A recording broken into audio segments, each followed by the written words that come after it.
Tomorrow afternoon, we'll learn about efforts to keep streets and public spaces safer.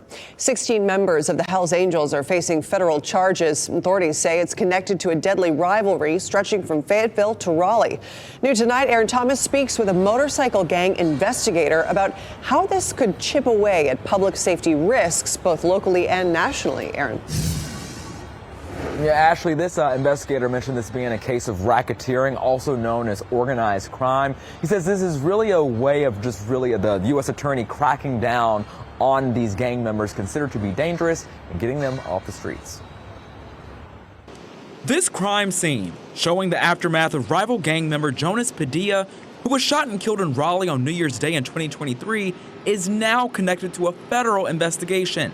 16 people are now charged in connection with the motorcycle gang rivalry stretching from Raleigh to Fayetteville.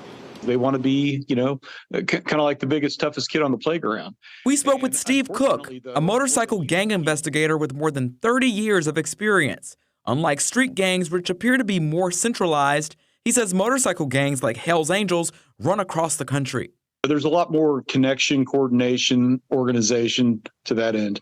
Organization that poses danger to the public. It's not uncommon for them to get stupid in public places, bars, things like that, with people that are not part of the motorcycle community at all. Court documents say members of Hells Angels have a standing green light order under which members of the Hells Angels Motorcycle Club are required to attack, injure, and kill any rival pagan motorcycle club members they encounter.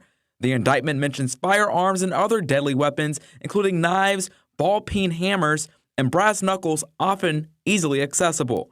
A crackdown on this type of activity, providing a sense of security for Cook. They are dangerous people, and it's good to see things like this happening from a legal standpoint, to see them being held accountable.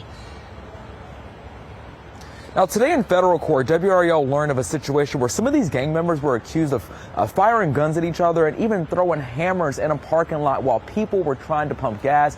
Tomorrow afternoon, U.S. Attorney Michael Easley Jr. is expected to discuss this case outside this office in further detail.